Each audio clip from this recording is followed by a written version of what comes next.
Good morning, students. 10th class. In this video, we are going to do a chapter from your course book, that is, Where the Mind is Without Fear. Let's start the chapter. Write the date above 2nd Feb 2022, and let's start with the introduction of the poem. Where the Mind is Without Fear is the poem written by Rabindranath Tagore. This poem is an earnest prayer to God, where the poet prays to God to bless his motherland with that awakening freedom which may drive away all fear, divisions among men, curves on knowledge and truth। ਬੱਚੇ ਇਹਦਾ ਮਤਲਬ ਹੈ ਕਿ ਇਹ poem ਇੱਕ prayer ਹੈ, God ਨੂੰ Ernst ਹੁੰਦਾ ਬਹੁਤ ਜੋ ਦਿਲੋਂ ਪ੍ਰੇਅਰ ਕੀਤੀ ਜਾਂਦੀ ਹੈ, ਗੋਡ ਨੂੰ ਪ੍ਰੇਅਰ ਕੀਤੀ ਗਈ ਹੈ, ਜਿਹਦੇ ਵਿੱਚ ਪੋਇਟ ਕਹਿੰਦੇ ਹੈ ਕਿ ਮੇਰੀ ਮਦਰਲੈਂਡ ਨੂੰ, ਮੇਰੀ ਜਨਮ ਭੂਮੀ ਨੂੰ ਇਸ ਤਰ੍ਹਾਂ ਬਲੈਸ ਕਰੋ ਕਿ ਸਾਰੇ ਉਹਦੇ ਵਿੱਚ ਫਰੀडम ਪਾਣ। ਅਵੇਕਨਿੰਗ ਫਰੀडम ਦਾ ਮਤਲਬ ਹੈ ਕਿ ਆਜ਼ਾਦ ਹੋਣ ਸਾਰੇ ਉਹਦੇ ਵਿੱਚ, ਜਿਹਦੇ ਵਿੱਚ ਕੋਈ ਵੀ ਡਰ ਨਾ ਹੋਵੇ, ਕੋਈ ਕਿਸੇ ਤਰ੍ਹਾਂ ਦੀ ਵੀ ਡਿਵੀਜ਼ਨ ਨਾ ਹੋਣ, ਲੋਕ ਵੰਡੇ ਹੋਏ ਨਾ ਹੋਣ, ਕੋਈ ਵੀ ਨੌਲੇਜ ਲੈ ਸਕਦਾ ਹੋਵੇ, ਸੱਚਾਈ ਤੋਂ ਕੋਈ ਵਾਂਝਾ ਨਾ ਰਹੇ। ਵਾਂਝਾ ਮਤਲਬ ਹੁੰਦਾ ਕਿ ਦੂਰ ਨਾ ਰਹੇ।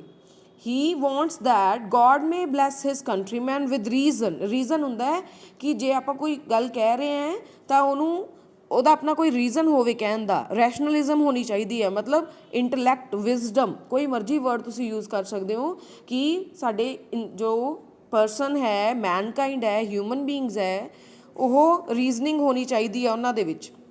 ਉਹਨਾਂ ਨੂੰ ਪਤਾ ਹੋਣਾ ਚਾਹੀਦਾ ਕੀ ਸਹੀ ਹੈ ਕੀ ਗਲਤ ਹੈ। They should know what is right and what is wrong, and they should have the desire for perfection कि मतलब जो भी वो काम करन, whatever they do with perfection, and they should be free from dogma and inertia। inertia ਹੁੰਦੀ ਹੈ stillness, dogma ਹੁੰਦੇ ਹੈ ਪੁਰਾਣੇ ਰੀਤੀ ਰਿਵਾਜ, ਇਹਨਾਂ ਤੋਂ ਉਹ free ਹੋਣ। So let's start the poem. Where the mind is without fear and the head is held high, where knowledge is free, where the world has not been broken up into fragments by narrow domestic walls। ਕਹਿੰਦੇ ਮੈਂ ਚਾਹੁੰਦਾ ਹਾਂ ਮੇਰਾ ਦੇਸ਼ ਇਹੋ ਜਿਹਾ ਹੋਵੇ ਜਿੱਥੋਂ ਦੇ ਲੋਕਾਂ ਦਾ ਦਿਮਾਗ ਫੀਅਰ ਤੋਂ ਪਰੇ ਹੋਵੇ, ਜਿਹੜੇ ਕਿ ਪੂਰੀ ਹੈਲਡ ਦੇ, ਇਹਦਾ ਮਤਲਬ ਹੈ ਕਿ ਹੈਡ ਉੱਪਰ ਪੋਜੀਸ਼ਨ 'ਚ ਰੱਖਣ, ਕਿ ਮਤਲਬ ਹੈ ਕਿ ਦੇ ਸ਼ੁੱਡ ਬੀ ਕੌਨਫੀਡੈਂਟ ਇਨਫ ਕਿ ਉਹ ਆਪਦੀ ਖੁਦ ਦੀ ਰਿਸਪੈਕਟ ਵੀ ਕਰਦੇ ਹੋਣ, ਉਹਨਾਂ 'ਚ ਕੌਨਫੀਡੈਂਟ ਵੀ ਪੂਰਾ ਹੋਵੇ। ਦੈਨ ਨੌਲੇਜ ਫਰੀ ਹੋਣੀ ਚਾਹੀਦੀ ਹੈ ਕਿ ਕੋਈ ਵੀ ਨੌਲੇਜ ਲੈ ਸਕਦਾ ਹੈ। ਵਰਲਡ ਵੰਡਿਆ ਨਾ ਹੋਵੇ ਡੋਮੈਸਟਿਕ ਵਾਲਸ ਦੇ ਵਿੱਚ, ਮਤਲਬ ਹੈ ਨੈਰੋ ਡੋਮੈਸਟਿਕ ਵਾਲਸ, ਨੈਰੋ ਮਤਲਬ ਭੀੜੀਆਂ ਵਾਲਸ ਦੇ ਵਿੱਚ ਵੰਡਿਆ ਨਾ ਹੋਵੇ। ਇਹਦਾ ਸਿੰਬੋਲੀਕਲ ਮੀਨਿੰਗ ਹੈ, ਉਹ ਕਹਿਣਾ ਚਾਹੁੰਦੇ ਆ ਕਿ ਲੜਾਈਆਂ ਨਾ ਹੋਣ, ਘਰ ਵੰਡੇ ਨਾ ਹੋਣ, ਪਿਆਰ ਹੋਣਾ ਚਾਹੀਦਾ ਸਾਰੇ ਕਿਤੇ। Where words come out from the depth of truth, ਜਿੱਥੇ ਜੋ ਵੀ ਕੁਛ ਕਿਹਾ ਜਾਂਦਾ ਹੈ ਸੱਚਾਈ ਹੋਵੇ।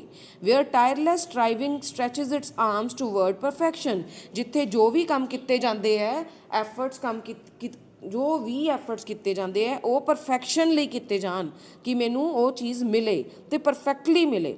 Wear the clear stream of reason has not lost its way into dreary desert sand of dead habit, ਜਿੱਥੇ ਪੂਰੀ ਰੀਜ਼ਨਿੰਗ ਹੋਵੇ, ਪੂਰੀ ਰੈਸ਼ਨਲਿਜ਼ਮ ਹੋਵੇ, ਬੰਦੇ ਦਾ ਦਿਮਾਗ ਚੱਲਦਾ ਹੋਵੇ, ਜਿੱਥੇ ਉਹ ਦਿਮਾਗ ਦੇ ਨਾਲ ਕੋਈ ਖੋ ਨਾ ਜਾਵੇ ਵੇ ਦੇ ਵਿੱਚ, ਮਤਲਬ ਕੋਈ ਡਸਟ ਦੇ ਵਿੱਚ, ਡੈਜ਼ਰਟ ਦੇ ਵਿੱਚ ਖੋ ਨਾ ਜਾਵੇ। ਇਹ ਵੀ ਮੀਨਿੰਗਫੁਲ ਮਤਲਬ ਲਾਈਨ ਹੈ, ਅਲੱਗ ਮੀਨਿੰਗ ਹੈ ਇਹਦੇ ਵਿੱਚ ਵੀ, ਜਿਹਦੇ ਵਿੱਚ ਉਹ ਕਹਿਣਾ ਚਾਹੁੰਦੇ ਹੈ ਕਿ ਨੌਲੇਜ ਹੋਣੀ ਚਾਹੀਦੀ ਹੈ, ਇਗਨੋਰੈਂਸ ਨਹੀਂ ਹੋਣੀ ਚਾਹੀਦੀ।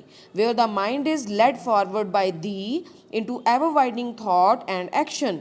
ਦੀ ਮਤਲਬ ਯੋਰ ਜਾਂ ਯੂ, ਇਹਦਾ ਹੈ ਕਿ ਮਤਲਬ ਹੈ ਕਿ ਜਿੱਥੇ ਤੁਹਾਡੇ ਦਿਮਾਗ ਨੂੰ ਇਸ ਤਰ੍ਹਾਂ ਡਾਇਰੈਕਸ਼ਨ ਵਿੱਚ ਲੈ ਕੇ ਜਾਇਆ ਜਾਵੇ ਜਿੱਥੇ ਤੁਸੀਂ ਸੋਚ ਵੀ ਸਕੋ ਅਤੇ ਉਸ ਨੂੰ ਐਕਸ਼ਨ ਵੀ ਕਰ ਸਕੋ, ਉਹਨੂੰ ਮਤਲਬ whatever you think you can act upon it।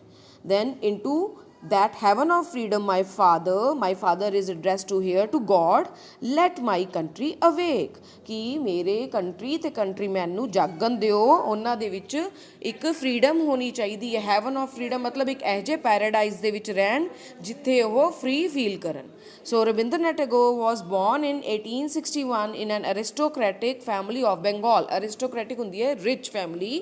Tagore had no formal education, ਮਤਲਬ ਉਹਨਾਂ ਦੀ ਸਕੂਲਿੰਗ ਨਹੀਂ ਹੋਈ, but ਫਿਰ ਵੀ ਉਹ genius C.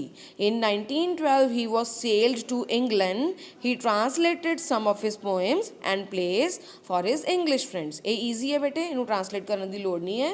Then the collection was published under the title of Gitanjali. ਮਤਲਬ ਜੋ ਵੀ ਉਹਨਾਂ ਨੇ poems, plays ਲਿਖੀਆਂ ਉਹਨਾਂ ਦੀਆਂ collections ਨੂੰ ਗੀਤਾਂਜਲੀ ਦੇ ਵਿੱਚ publish ਕੀਤਾ ਗਿਆ. ਕਿਵੇਂ ਜਿਹਦੇ ਵਿੱਚ ਇੰਟਰੋਡਕਸ਼ਨ ਸੀਗੀ ਦੂਸਰੇ ਪੋਇਟ ਦੀ, ਜੋ ਇੰਟਰੋ ਦਿੱਤੀ ਗਈ ਹੈ ਗੀਤਾਂਜਲੀ ਦੇ ਵਿੱਚ ਉਹ W.B. Yeats ਦੀ ਕੀਤੀ ਗਈ ਹੈ. And Rabindranath Tagore also won the Nobel Prize for this, for Gitanjali in literature sector, in literature genre. And then Tagore is the most versatile genius. He wrote poetry, drama, novels, short stories, essays, and literary criticism. He was an actor, educationist, social reformer, and he is revered ਹੁੰਦਾ respected. He is respected by every Indian. ਸਾਰੇ Indians ਉਹਨਾਂ ਦੀ respect ਕਰਦੇ ਹੈ. Then we are given the glossary in your book on page number 115, and then we are given the question answers, and I will share these question answers in the next video. So your work for today, homework, is to read the poem again and the introduction or the summarization.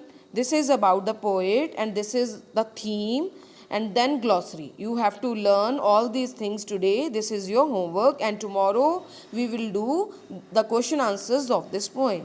I hope this is clear to all of you. So kindly subscribe to get further notifications on time. Thank you so much everyone.